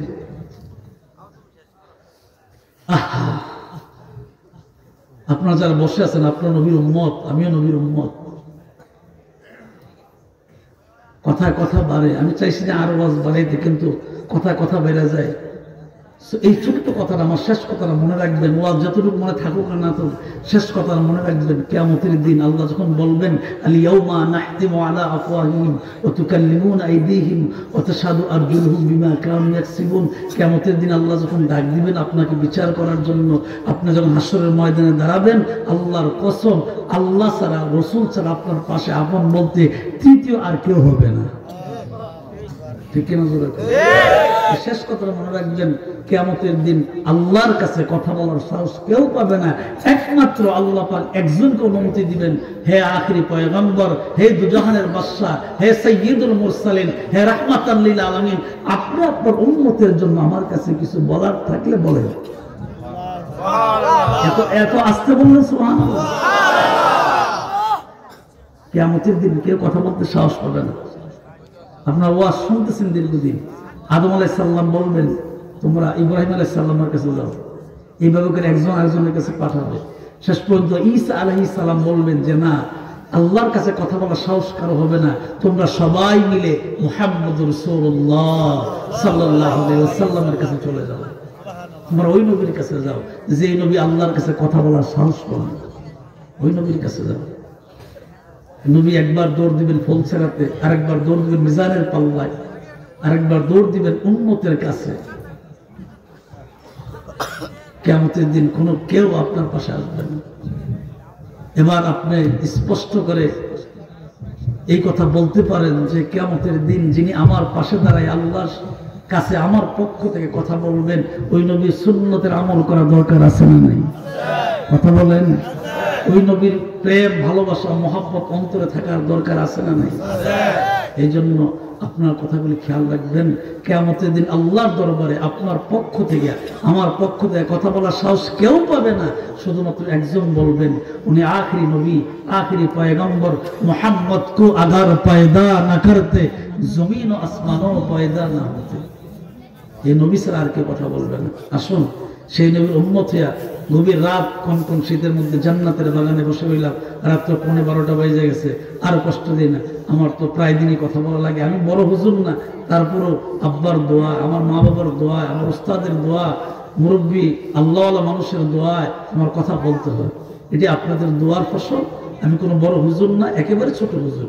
সুতরাং আপনাদের কাছে আমার বিনীত অনুরোধ, যে এই নবী নামাজের জন্য এত কষ্ট করছেন, নামাজ দিকে জীবনের সমস্ত কষ্ট ভুলে গেছেন, এই গঙ্গানগর, এই আশেপাশের বগাবাড়ি, এই এলাকার মানুষ যারা আছেন, এলাকাতে অনেক গ্রাম আছে, সকল গ্রামের নামই মোটামুটি আমি জানি, সকলের কাছে আমার একটা বিনীত অনুরোধ, যে এই নবী নামাজের দৃশ্য দেখে জীবনের কষ্ট ভুলে গেছেন, এই উম্মত নামাজ পড়া দরকার আছে না নাই? কথা বলেন আছে না নাই? আরেবেরি পীর সাহেব কি আল্লাহর ওলি হইছে নামাজ পড়া না নামাজ ছাইরা?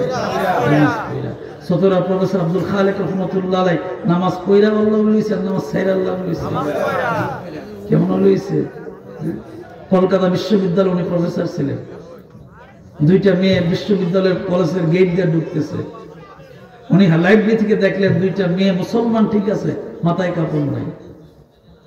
প্রফেসর আব্দুল খালেক রহমতুল্লাহ লাইব্রেরি থেকে মেয়েদের দিকে তাকাইছে, নজর গেছে, ইচ্ছা করে তাকায় নাই, বাহির দিকে নজর গেছে। সাথে সাথে দুটো মেয়ে জমিনে পুরা জ্ঞান হারায় বলছে, বেহুশ হয়ে গেছে। আল্লাহ আল্লাহ আল্লাহ। কলেজের যে দপ্তরি থাকে সে গিয়ে বলছে, হুজুর কিছু জানেন কি, দেখছেন কি? গেইটে দুইটা মেয়ে জ্ঞান হারায় মাটিতে পড়ে গেছে। কয়েকটা গ্লাস আনছে, কয়েকটা পানি দাও, পানি দিচ্ছে। প্রফেসর আব্দুল খালেক যিনি সতরা শরীফে শুয়ে আছেন, উনি বলছেন যে পানিটার মধ্যে আমি একটু ফু দিয়া দিই, আল্লাহর কালাম করে, আমার কোনো ক্ষমতা নেই, আল্লাহর কালামের অনেক ক্ষমতা, আমি আল্লাহর কালাম করে একটু ফু দিয়া দিই, ওই পানিটা দুইটা মেয়ের শরীরে ছিটাই দিও, আল্লাহ তাআলা জ্ঞান ফিরিয়ে দিবেন। এরা কি আল্লাহর ওলি হইছে? আল্লাহরে মাইন না না মাইন না? আমি যে ধামতি আলিয়া মাদ্রাসা আমি পড়ালেখা করছি, আড়াইবাড়িতে পড়ছি। ধামতি আলিয়া মাদ্রাসা মসজিদ একটা আছে, মাদ্রাসা মাঠে, মসজিদের পাশে একটা কলা বাগান আছে। রাত্রে গেছে চুরি করতে। আজিমউদ্দিন রহমতুল্লাহ আলাইহি ছিলেন ওই দরবারের প্রথম পীর। আড়াইবাড়ি দরবারের প্রথম পীর যেমন আজগর আহমদ রহমতুল্লাহ আলাইহি, ধামতির প্রথম পীর ছিল আজিমউদ্দিন রহমতুল্লাহ। ওনার ফুরফুরা সিলসিলার ছিলেন, হক্কানি মানুষ ছিলেন, হক্কানি আলেম ছিলেন, হক মানুষ ছিলেন। আর এই দরবার গুলো হক দরবার, ঠিক কিনা জোরে কর? এই দরবার সাথে বন্ডাদের কোনো সম্পর্ক নেই, হক দরবার।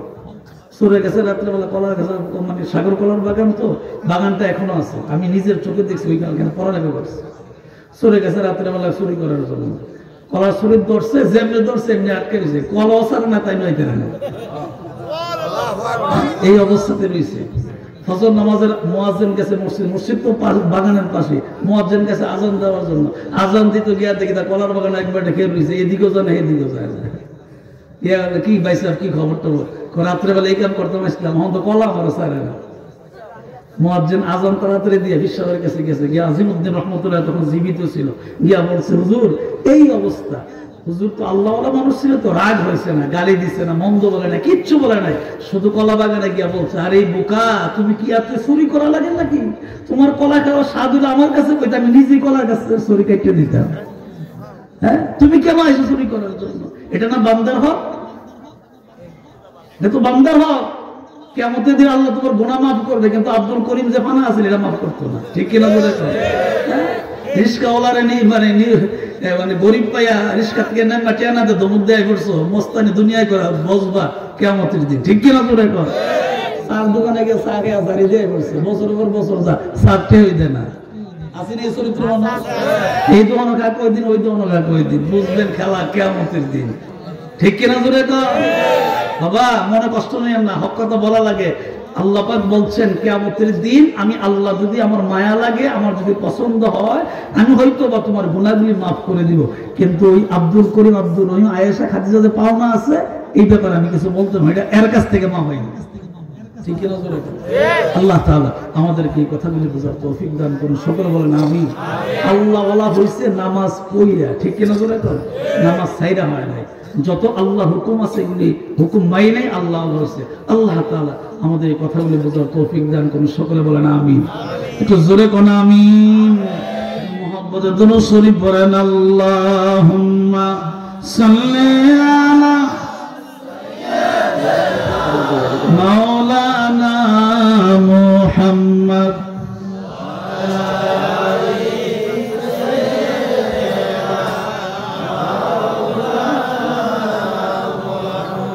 বাবারে আরেকটা কথা বলে যায়, সন্তানদেরকে কোরআন শিক্ষা দিয়ে, সন্তানদেরকে ভালো ভালো ইসলামী সঙ্গীত, নাচ, গজল এগুলো শিখায়, তাইলে আপনার সন্তান রাস্তায় দাঁড়ায় কাউকে গালি দিবেন না। এরকম আসেনি? গালিদের সন্তান 14 গোষ্ঠীর গালি শোনা, আসেনি এরকম? না, এটা করবেন না। সন্তানকে ভালো ভালো কথা শিখাইবেন, সে যদি ভুল করে আপনি নেন করে বুঝাইবেন যে বাবা রে, মা, মেয়ে হইলে মা ডাকবেন, ছেলে হইলে বাবা ডাকবেন, এবার বুঝাইবেন, যাতে সন্তান কোনোদিন খারাপ কথা না বলে। সন্তানদেরকে কোরআন পড়াইবেন, মাদ্রাসায় পাঠাইবেন, বক্তব্যে পাঠাইবে, আলেমদেরকে সম্মান করবেন, সন্তান কোরআন করবে, আল্লাহর খাঁটি বান্দা হয়ে যাবে। ঠিক কিনা জোরে? আল্লাহ তাআলা আমাদের এই কথাগুলো বোঝার তৌফিক দান করুন। মাহফিল কর্তৃপক্ষ আমার জন্য অনেক কষ্ট করেছেন, মাহফিলের জন্য দিনরাত পরিশ্রম করেছেন। আমার কাছে 3 জন গিয়া অনেক কষ্ট করে বারবার যোগাযোগ করে, আমার হুজুরের ছেলে, তারপরে আরো 2 জন, এরা অনেক কষ্ট করছেন আমার জন্য। আন্তরিক মুবারকবাদ রইল, সকলের জন্য দোয়া রইল। একটু কাতারটা মেহেরবানি করে নামাজের মতন সোজা করলে ভালো হয়, বসা অবস্থায় নামাজের মতন সোজা করেন। আর একটু জবানটা কিলা নবীজির শানে একটু আমার সাথে পড়েন, সালাতু সালাম গয়া আমার দরুদ সালাম গয়া আমার কয় নবী মুস্তাফা তোমরা। এটা মহব্বতে বলেন, সালাতু সালাম গয়া আমার দরুদ। আরে তোমরা যদি তার মদিনার ওই বাঁক মাটি, আমি সুরমা বলে চোখে মাখিও, যে দেই কাছে 2 নয়নে, যে দেই কাছে 2 নয়নে, অন্ধ নয়ন থাকবে না তোমরা যদি। লাইন সুদা করেন, সালাতু সালাম গয়া আমার দরুদ।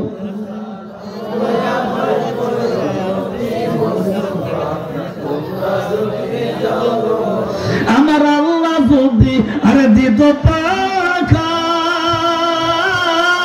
আমি উইরা যায়া করতাম দেখাও, আরে নিবাইতাম মনের জ্বালা, নিবাইতাম আরে মনের জ্বালা, পুরাইতাম বাসনা তোমরা যদি। জবানটা খুলে বলে, সালাতু সালাম গয়া আমার দরুদ। আরে তোমরা যদি আরে হাজিদের ওই যাত্রা পথে আমি দাঁড়াই আছি সকাল হতেও, আমার সালাম কেউ নিল না, আমার সালাম কেউ নিল না, নূর নবীজির রোয়া যায় তোমরা মদিনায়। সালাতু সালাম গয়া আমার দরুদ মুস্তাফা তোমরা যদি। বাবা আমার ভাইরারে, রাত্র প্রায় 12টার কাছাকাছি, গভীর রাত্র, কনকন শীতের দিন, রাত্র গভীর হইতে পারে রে। মাহফিলটা জীবনের শেষ মাহফিল। জীবন বড় অনেক গুনাহ করছি, অন্যায় করেছি, ভুল করেছি। এই গভীর রাতে আল্লাহর কাছে তওবা করেন। আমার সাথে বলেন, আস্তাগফিরুল্লাহ রাব্বি মিন কুল্লি যামবি ওয়া আতুবু ইলাইহি।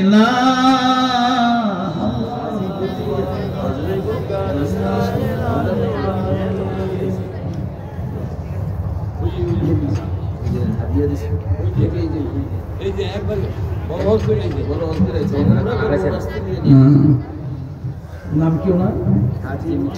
হাজী মতিউর রহমান। মতি মিয়া ডাকে মনে হয় নাকি? নামটা খুব সুন্দর। আল্লাহ তাআলা কবুল করুন, বলেন আমিন। উনি একবার হজ করছেন, আবার উমরাতে যাবেন, দোয়া চাইছেন, ওনার স্ত্রী সহ উমরাতে যাবেন। আমি হয়তো কথার প্রসঙ্গে অনেক কথা বলছি, তো সবসময় সব কথা আসে না।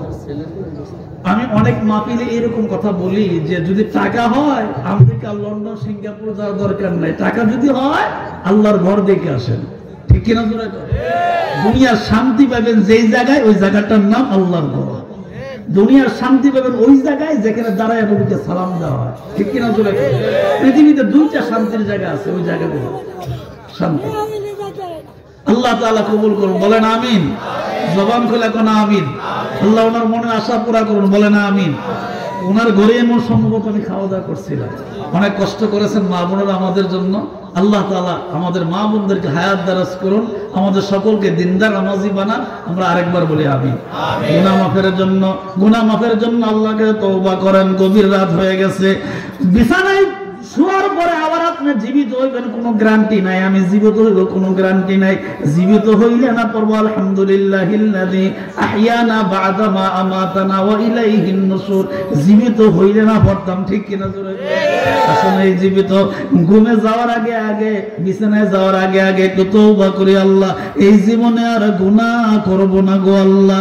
আস্তাগফিরুল্লাহ রাব্বি মিন কুল্লি যামবি ওয়া আতুবু ইলাইহি লা হাওলা ওয়ালা কুওয়াতা ইল্লা বিল্লাহিল আলিয়্যিল আযীম। আল্লাহ জীবনে আর গুনাহ করব না আল্লাহ।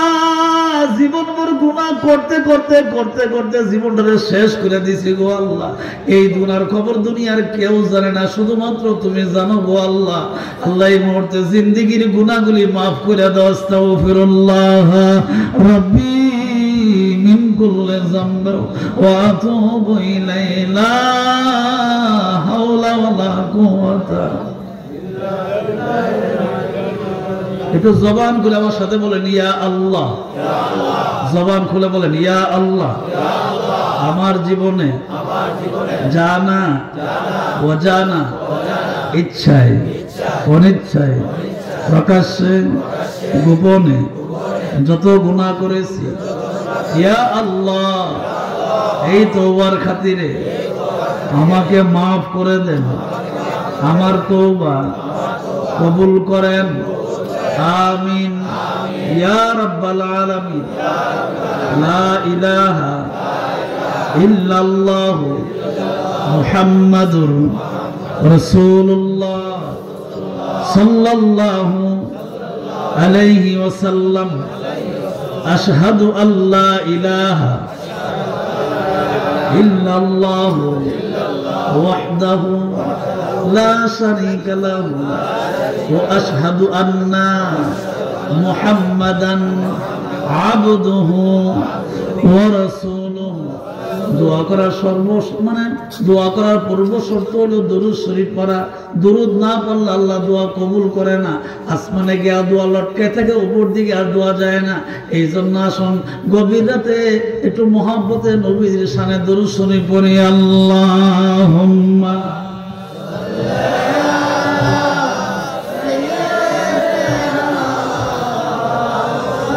না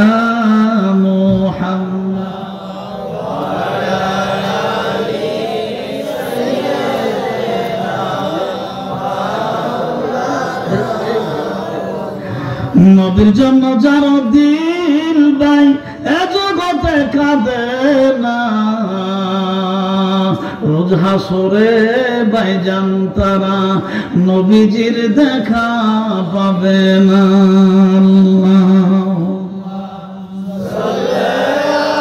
মহব্বতে মাওলা